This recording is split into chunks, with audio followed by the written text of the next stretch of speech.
Mon nom est Barbara Schmitz, j'ai 31 ans. L'odeur d'antiseptique me brûlait le fond de la gorge, âcre et chimique, se mêlant au goût métallique de mon propre sang. Je fixais une armée de lampes fluorescentes, chacune bourdonnant faiblement comme un essaim d'insectes prisonniers. Ma jambe gauche était suspendue dans une attelle, pulsant à son propre rythme obstiné. La douleur était vive, mais ce n'était pas ce qu'il y avait de pire dans la pièce.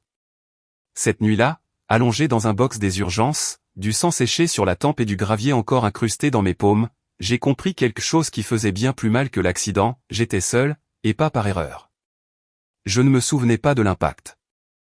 Une minute, je traversais la rue en sortant du travail, idiote à défiler mes emails, préoccupé par des délais, la suivante, des gyrophares rouges et bleus clignotaient, des inconnus criaient « Madame, vous m'entendez ?» et les ambulanciers me hissaient sur une civière. Ils disaient que le conducteur ne m'avait jamais vu. Je ne savais pas si je les croyais, mais cela n'avait aucune importance. J'étais vivante, consciente, capable de répondre. Stable. Stable au point d'attraper mon téléphone. C'est là que les vrais dégâts ont commencé. Mes doigts tremblaient en déverrouillant l'écran, plus d'adrénaline que de peur. Une douzaine de noms auraient pu être appelés, dont celui de mon petit ami, Daniel, sûrement endormi ou en plein service de nuit. Une seconde, j'ai hésité au-dessus de son contact.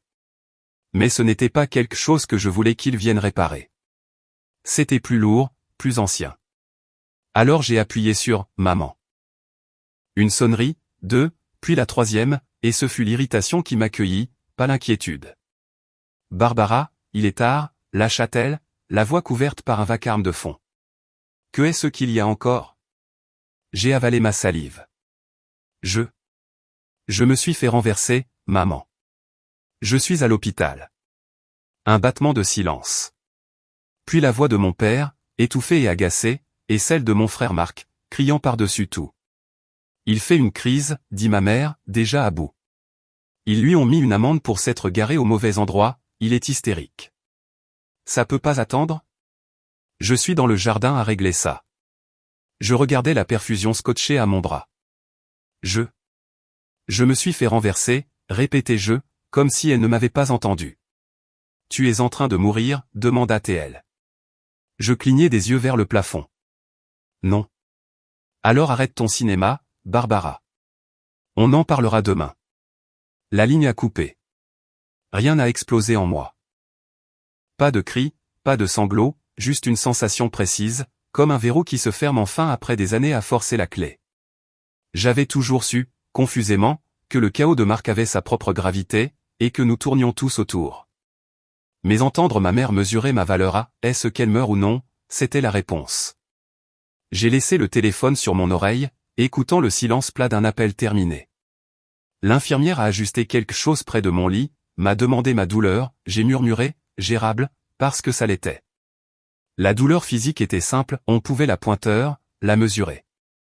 Ce poids dans ma poitrine, ce froid sous mes côtes, lui, n'avait pas d'échelle. Je payais mon loyer depuis mes 19 ans. J'avais renfloué Marc plus de fois que je ne pouvais compter, découvert, billets d'avion, urgent, promesses du genre, c'est la dernière fois. Dans chaque discussion familiale, j'étais la fiable, la discrète, celle qui ne demandait jamais rien. Apparemment, ça voulait dire que je ne valais pas qu'on interrompe une crise de parking. Je regardais mon écran fissuré, mon reflet déformé par les craquelures, ça me semblait juste.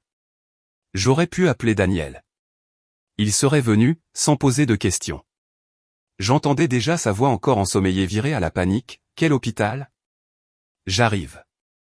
J'aurais pu appeler mon ami Hila, à 20 minutes, qui m'avait répété, « Si quelque chose t'arrive, tu m'appelles en premier. » D'accord ? Je n'ai appelé ni l'un ni l'autre. Je ne voulais pas du réconfort. Je voulais du changement. Mon pouce a glissé vers un nom enregistré depuis 2 ans, rarement utilisé, Rachel Morton, mon avocate. Elle a décroché à la 2e sonnerie, calme, alerte, d'une façon que ma mère n'avait jamais su être. « Barbara, tout va bien ? » Physiquement oui, je crois. Émotionnellement, pas du tout. Un léger froissement, comme si elle se redressait. « Dis-moi ce dont tu as besoin. » J'ai regardé le rideau tiré autour de mon box, l'ombre d'un médecin passant dans le couloir. « Je veux les retirer de tout, dis-je. Mes parents, contact d'urgence, procuration médicale, autorisation financière. Tout. Je veux qu'il ne soit plus responsable de rien me concernant. Rachel est restée silencieuse un instant, réfléchissant, sans surprise. D'accord, dit-elle enfin, professionnelle, précise, mais chaleureuse. Je serai là demain matin. On verra tout ensemble. C'est tout, demandai-je, m'attendant presque à ce qu'elle me traite de dramatique ou d'ingrate. C'est tout, répondit-elle. Vous y avez clairement réfléchi. Des années, avouai-je. Je n'aurais jamais cru qu'on en arriverait là. On y est, dit-elle doucement. Après l'appel, j'ai reposé mon bras sur la couverture rêche. Il y avait une tache d'eau au plafond, un anneau brun, comme une marque de tasse. Je l'ai fixé jusqu'à ce que le bourdonnement dans mes oreilles s'atténue. Je n'étais plus en colère comme avant, à avaler la douleur et attendre des excuses. C'était plus net, plus froid. Je n'attendais plus qu'il comprenne. Je n'attendais plus d'excuses. J'avais fini de jouer un rôle.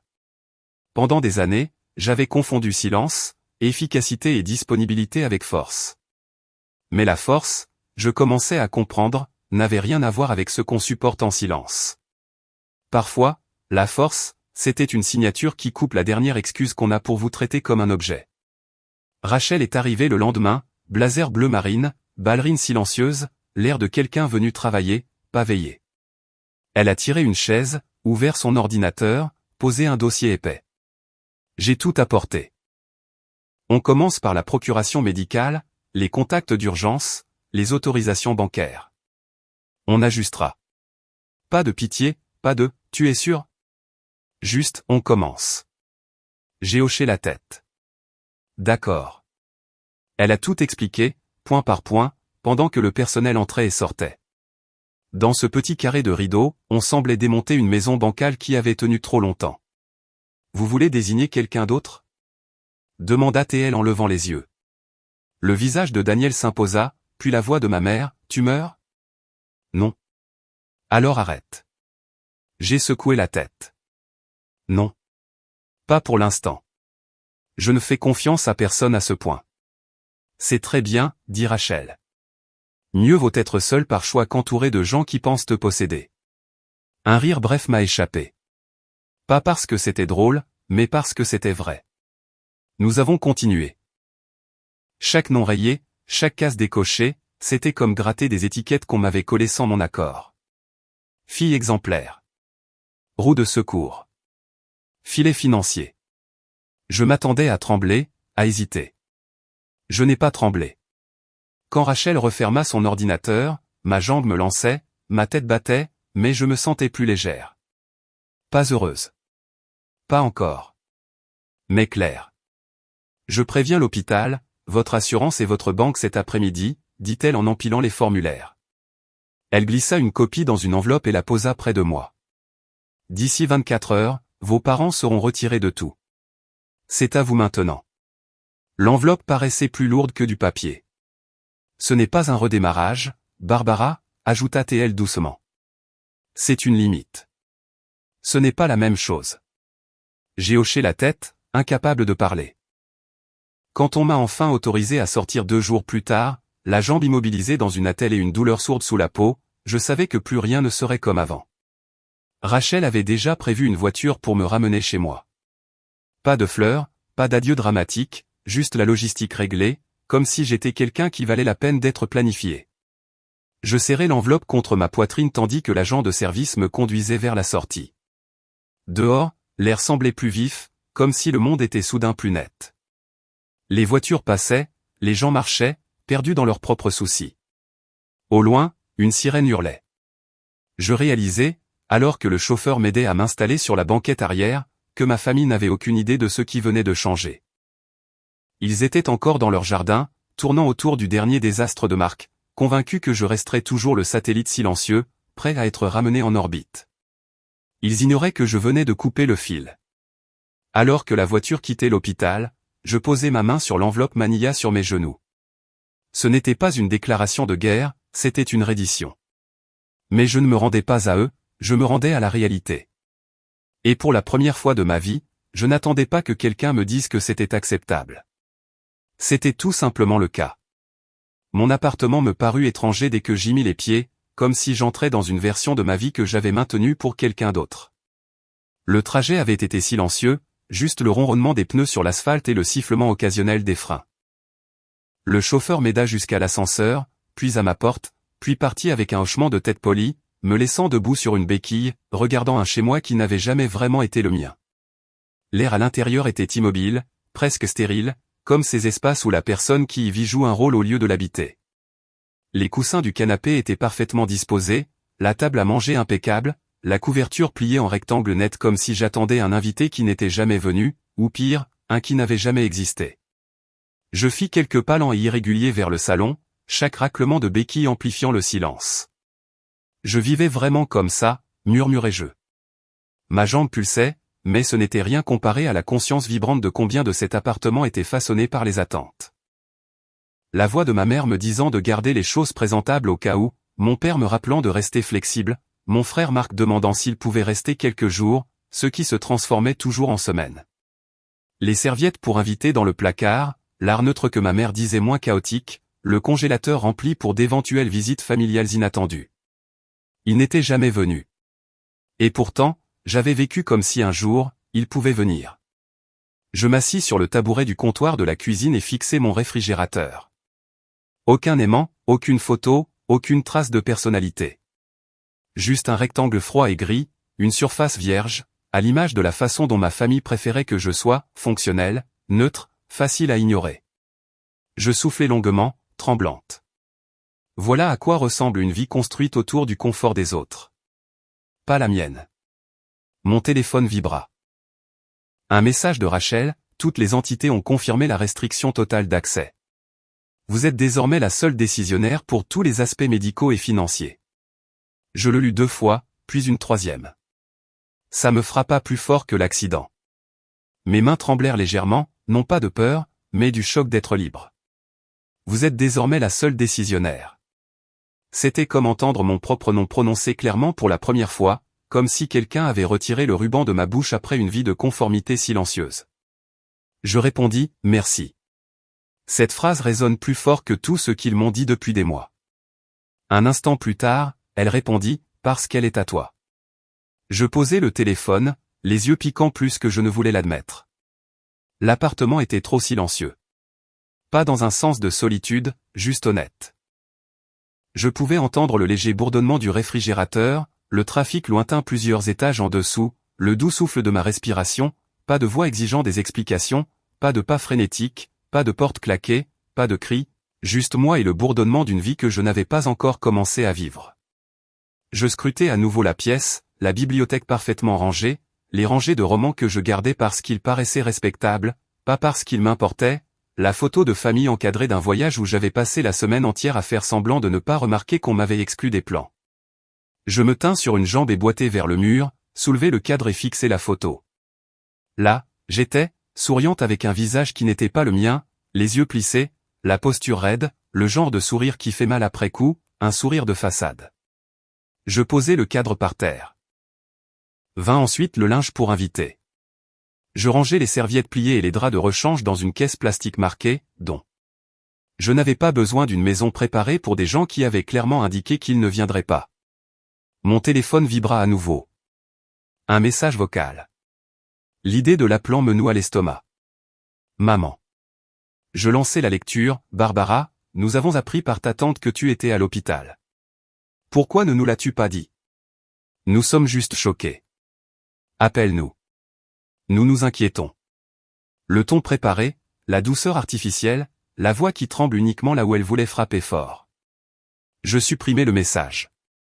Si elle s'inquiétait, ce n'était pas pour moi, c'était pour perdre l'accès, perdre le contrôle. 1 heure plus tard, un autre message vocal, cette fois de mon père, tu as fait ton point. Mais c'est excessif, Barbara. Ta mère est contrariée, Marc est confus, et franchement, je suis déçu. Nous méritons une explication. Je ne l'écoutais même pas en entier. Supprimé. Puis un texto de Marc, sérieusement, Barbe, tu ignores maman et papa comme s'ils étaient des ennemis. Qu'est-il arrivé au fait d'être la personne plus grande?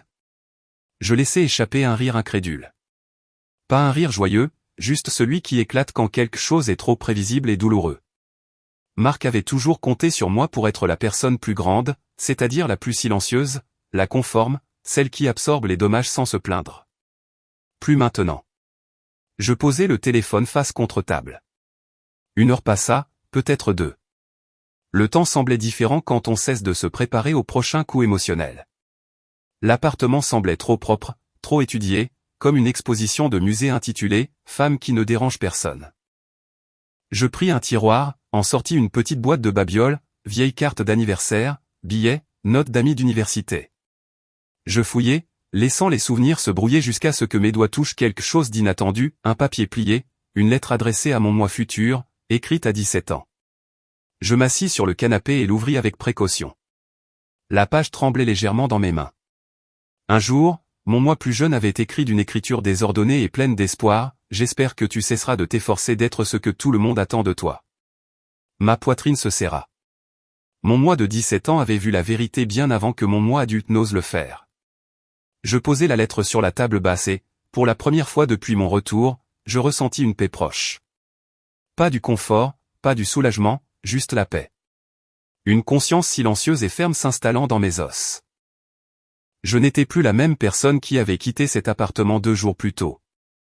Je n'attendais pas l'approbation de ma mère, ni la déception de mon père, ni le chaos de Marc dictant ma vie. J'attendais moi-même. Et j'étais enfin arrivé. Mon téléphone vibra à nouveau. Cette fois, pas de message vocal, un texto de Daniel, « Salut, beauté. J'ai entendu pour l'accident Paris-là. Tu es chez toi? Je peux passer? » Une chaleur tira à ma poitrine, douce mais compliquée. Daniel voulait du bien. Il voulait toujours du bien. Mais il venait d'une famille où les désaccords se réglaient au dîner, où les excuses étaient fréquentes, où l'amour n'était pas conditionnel. Il ne comprenait pas l'écosystème dans lequel j'avais grandi, la performance, la hiérarchie, le silence. Son message suivant arriva avant que je ne puisse répondre, « Tu devrais leur parler, Barbe.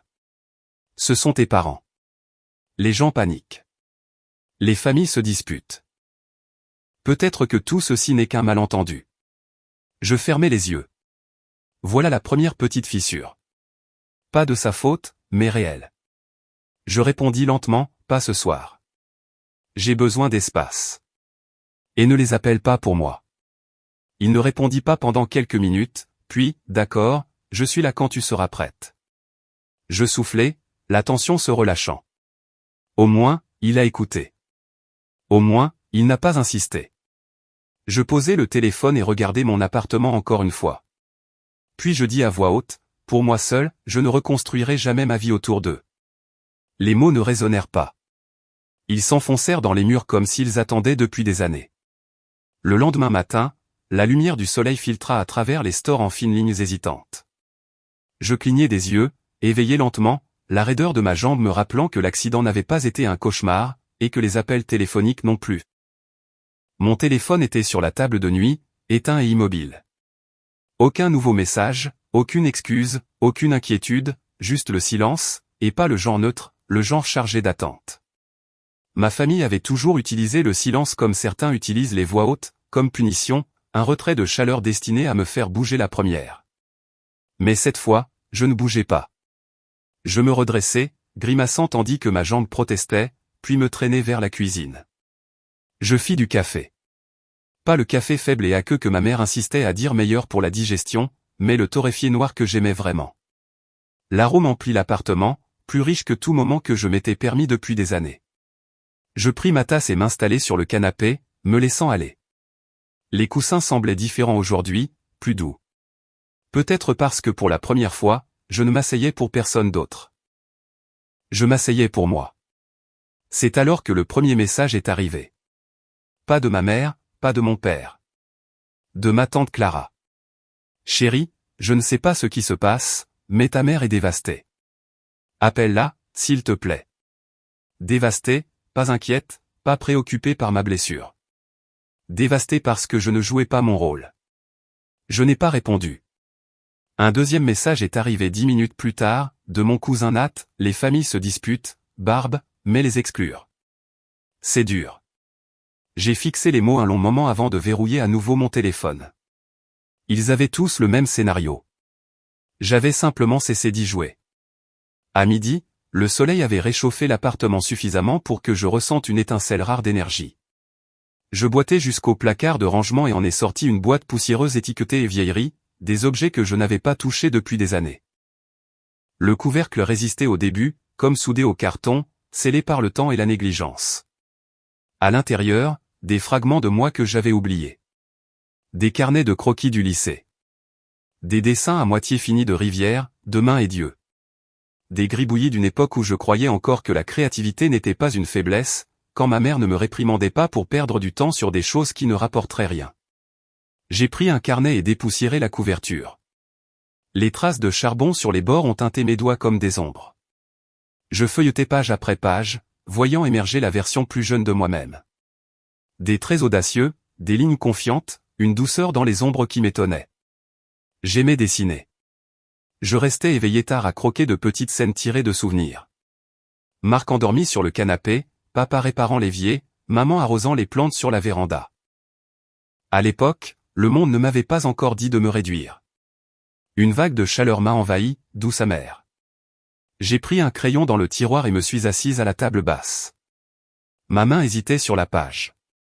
Puis elle a bougé, lentement au début, puis avec plus de régularité. Pas parfait, pas net, juste honnête. C'était comme se réveiller. En début d'après-midi, mon téléphone a vibré de nouveau. Pas un message vocal, un appel. Je fronce les sourcils devant l'écran. Rachel Morton, je réponds immédiatement. Salut. Sa voix est basse, posée. Barbara, je voulais te prévenir. J'ai reçu une notification de l'administration de l'hôpital. Mon estomac se serre. Quel genre de notification? Une pause, pas d'hésitation. Attention. Ton frère Marc a appelé en se faisant passer pour toi, dit-elle. Il a essayé d'accéder à tes dossiers médicaux. La pièce a légèrement tourné. Je me cramponne au bord de la table basse. Quoi? Ils l'ont immédiatement signalé, poursuit Rachel. Ces réponses ne correspondaient pas au protocole de sécurité. L'accès a été refusé et enregistré comme violation de la vie privée. Tes informations sont toujours sécurisées. Un froid creux descend le long de ma colonne vertébrale. Marc, que j'avais aidé financièrement plus de fois qu'aucun frère ne devrait jamais l'être. Marc, dont j'avais apaisé les crises pendant des années. Marc, qui m'avait envoyé un message me traitant de dramatique pour avoir posé des limites. Il a essayé de m'usurper. Merci de me l'avoir dit, murmurai-je. Tu as tout fait correctement, Barbara, dit doucement Rachel. Parce que tu as posé des limites tôt. Le système a fonctionné. Ces protections existent pour une raison. Ces mots frappent comme un tambour discret et régulier. Le système a fonctionné parce que j'ai choisi moi-même. Nous avons raccroché après qu'elle ait confirmé quelques mesures de sécurité supplémentaires. Je suis resté là, dans le calme qui a suivi, respirant lentement, laissant la réalité s'installer. Mon propre frère avait tenté d'envahir ma vie privée dès que l'accès avait été refusé. Ma famille ne voulait pas de connexion. Elle voulait du contrôle. Plus tard dans la journée, j'ai décidé de m'attaquer à un autre placard. J'ai ouvert un tiroir plein de souvenirs anciens, cartes, photos, bouts de ma jeunesse. Vers le fond, j'ai trouvé quelque chose dont je ne me souvenais pas. Une photo encadrée. Moi et Marc assis sur un trampoline, rayonnant, peut-être 9 et 12 ans. La lumière du soleil traversait nos visages. Marc semblait insouciant. Moi, heureuse. Vraiment heureuse. Un post-it était collé sur le cadre, n'oublie pas qui est ta vraie famille, maman. Mes doigts se sont crispés, pas de colère, juste de la clarté. J'ai enlevé le post-it et les froissé. J'ai gardé la photo, pas par nostalgie, mais comme preuve. Preuve qu'au fond, sous le conditionnement, il y avait eu des moments intacts par la manipulation. Preuve que le bonheur avait existé avant l'attribution des rôles. J'ai posé la photo sur l'étagère sans le cadre. Ma famille n'avait plus le droit de la définir. Moi si. Vers le coucher du soleil, mon téléphone a vibré à nouveau, cette fois avec un nom qui a frappé fort. Daniel, mon petit ami, l'homme qui m'aimait, de bonne foi, qui ne comprenait pas la tempête derrière mon silence. J'ai déverrouillé le téléphone. On peut parler? Ta mère m'a appelé aujourd'hui. Un froid de crainte a glissé dans ma gorge. Je tape vite. Qu'a-t-elle dit? Les poings clignotent. Elle a dit qu'elle s'inquiétait pour toi, que tu rejetais tout le monde. Elle m'a demandé de te convaincre de leur parler. Je ferme les yeux. Bien sûr. Bien sûr qu'elle est allée vers la seule personne qu'elle pensait capable de me ramener au rôle qu'elle préférait. La fille conciliante, la réparatrice, la pacificatrice. Puis la phrase qui a pincé quelque chose de douloureux en moi, tu agis hors de ton caractère. Que Mélissa ne traiterait jamais ses parents ainsi. Mélissa, l'ex de Daniel, une femme que ma mère avait à peine rencontrée une fois. Pourtant, elle l'invoque comme comparaison, comme levier. Ma mâchoire se serre. Je tape lentement ma réponse, choisissant chaque mot comme une limite posée brique par brique. Daniel, je t'aime, mais que ma mère t'implique est de la manipulation, et évoquer Mélissa est inacceptable. Ne discute pas avec eux en mon nom à nouveau. Long silence. Puis, désolé, je ne savais pas quoi dire. Je ne leur parlerai plus. Je suis là. Comme tu as besoin. Un soulagement se déploie en moi, pas total, mais suffisant. Je pose le téléphone et allume une bougie dans la cuisine, la flamme douce diffusant une lumière chaude dans la pièce sombre. J'inspire l'odeur, lavande des bois de santal. Quelque chose de doux, d'ancrant, quelque chose à moi. En regardant la flamme osciller, une vérité s'installe, ma famille n'était pas confuse, ni blessée, mais déstabilisée parce que j'avais cessé de jouer le rôle qu'il m'avait attribué. Et maintenant, il s'agitait pour réinsérer le scénario. Mais le scénario s'effondrait. Et pour une fois, moi non. Pour la première fois depuis des années, une semaine entière passe sans un seul message de mes parents, de Marc, ou de la famille élargie. Ni message vocal, ni texto, ni une de ces citations passives-agressives que ma mère aimait envoyer en prétendant réfléchir. Au début, le silence était tranchant, comme entrer dans une pièce vide en s'attendant au bruit et n'entendant que l'écho de sa propre respiration. Mais au fil des jours, la dureté s'est adoucie. Ce n'était plus l'absence, mais l'air, l'espace, enfin pouvoir respirer sans craindre qu'une lourdeur tombe. Le silence n'était plus une punition, mais une permission. Permission d'exister sans être surveillé, façonné ou contrôlé. Le lendemain matin, j'ai organisé le salon. Pas pour des invités, pas pour la famille, juste pour moi. Les livres que j'aimais vraiment remplissaient les étagères. Une couverture épaisse et douce que j'avais achetée il y a des années, mais trop belle pour l'utiliser, enfin dépliée sur le canapé. Mon carnet de croquis et mes crayons prenaient place de façon permanente sur la table basse. C'était comme récupérer un territoire que je ne savais pas m'appartenir. Vers midi, le soleil inondait la pièce de rayons chaleureux. J'ai ouvert les stores grands ouverts, laissant la lumière transformer la pièce. Tout semblait différent, vivant, utilisé, habité. Je ne me souvenais pas de la dernière fois où j'avais ouvert complètement ces stores. Avant, je les gardais à moitié fermés au cas où maman passerait et n'aimerait pas le désordre. Elle n'est jamais venue, mais ses opinions imaginées vivaient ici jusqu'à présent.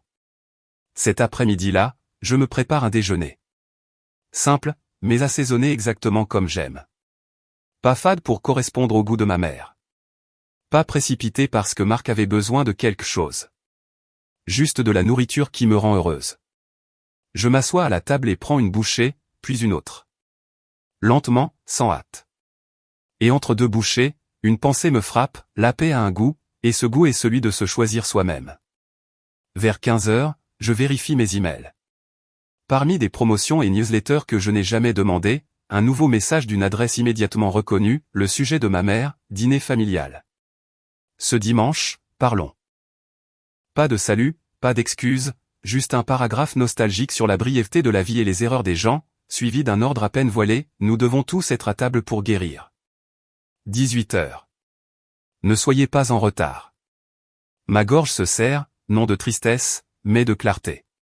Ce n'était pas une invitation. Ce n'était même pas de l'inquiétude. C'était une stratégie. Un message destiné à provoquer de la culpabilité, à me ramener dans la performance. Je l'ai lu 2 fois, puis archivé. Pas supprimé, pas répondu, juste archivé. L'équivalent numérique d'un haussement d'épaule. Et ce petit geste, mon refus de jouer le jeu, semblait monumental.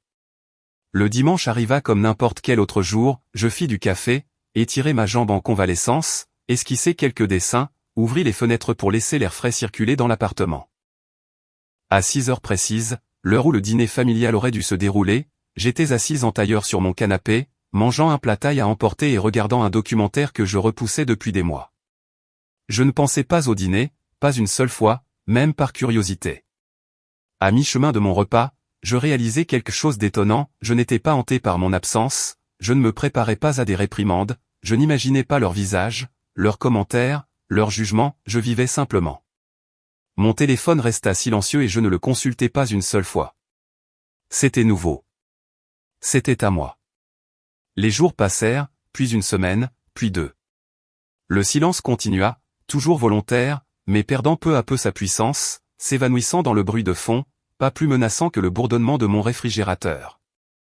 Pendant ce temps, je trouvais de petites manières de reprendre possession de moi-même, je déplaçais les meubles, réorganisais mon bureau, allumais des bougies simplement parce que j'aimais leur parfum. J'achetais des fleurs fraîches pour ma table à manger et les laissais s'épanouir sans me demander si ma mère critiquerait leur couleur. Chaque petit choix murmurait, c'est ta vie maintenant. À toi de la façonner, à toi de l'habiter. Je commençais à tenir un journal le matin. Au début, les pages étaient brutes, lourdes de chagrin, de colère, d'incrédulité. Mais peu à peu, elles changèrent. Aujourd'hui, je me sens plus légère. J'ai ri à voix haute sans culpabilité. J'aime le calme. Je me sens de nouveau moi-même. Le changement n'était pas dramatique, mais stable, enraciné. Un jour, Rachel et moi avons eu un dernier appel de suivi. Tu as fait tout ce que tu m'as demandé de t'aider à accomplir, dit-elle. Chaque limite que tu as posée a été respectée. Tu es maintenant aux commandes. Merci de ne pas avoir insisté, lui répondis-je. Les gens pensent que les limites sont des murs, répondit-elle, d'une voix douce. Mais ce sont en réalité des portes. Tu décides qui passe et quand. Ces mots s'ancrèrent en moi comme une vérité que j'attendais depuis toujours. Ce soir-là, les lumières tamisées et une musique douce en fond, je dansais, sans chorégraphie, sans public, simplement un balancement lent et libre dans mon salon, mon corps bougeant dans un espace qui me semblait enfin être chez moi. Plus tard, je passais devant un café que j'évitais autrefois, le préféré de ma mère, où elle disséquait tout ce qui n'allait pas chez moi autour d'un thé, critiquant mes vêtements, ma carrière, mon silence, mon sourire, jamais assez, jamais juste. Je suis entré quand même, commandé un chai latte et m'assis près de la fenêtre avec un livre, sans fantôme, sans honte, sans ancien réflexe dans mon ventre. Le café n'avait pas changé, mais moi, oui. Sur le chemin du retour, je croisai une vitrine et m'aperçus. Pas la femme meurtrie en blouse d'hôpital, pas le second rôle du scénario familial, pas la solutionneuse silencieuse, juste moi, entière, présente, reconnaissable. Je hochai la tête devant mon reflet, non par fierté, mais par reconnaissance. Je connaissais cette femme et elle me plaisait. 2 mois plus tard, l'air changea, le printemps se réchauffant en été. Mon appartement paraissait enfin habité, les plantes prospéraient près de la fenêtre, mon coin lecture était usé par l'usage, mes croquis recouvraient les murs, avec toutes les imperfections. J'invitais des amis à dîner, de vrais amis, ceux qui ne mesuraient pas ce qu'ils allaient recevoir en retour. Je me réveillais plus légère, me couchais plus calme. Mes journées m'appartiennent. Puis un matin, j'ouvris ma boîte aux lettres et me figeai, une fine enveloppe blanche, sans adresse de retour, écrite à la main. Je l'ouvris, une carte d'anniversaire simplement signée, « Maman, j'espère que tu vas bien ». Pas d'excuses, pas de responsabilité, pas de manipulation, juste 7 mots vides. Je restai dans mon appartement silencieux, tenant la carte entre mes doigts, et réalisai que je n'étais pas en colère, que je n'attendais rien, que je ne souhaitais rien. Je rangeai simplement la carte dans un tiroir, me préparai un dîner assaisonné à mon goût et regardai le coucher du soleil depuis mon balcon. Non pas pour prouver quoi que ce soit, mais parce que je comprenais enfin quelque chose, guérir n'est pas bruyant, c'est un choix silencieux que l'on fait encore et encore, pour rester, respirer et continuer à se choisir, même quand personne d'autre ne le fait. Je n'ai pas quitté ma famille, j'ai arrêté de les supplier de me voir. Et pour la première fois de ma vie, j'étais moi.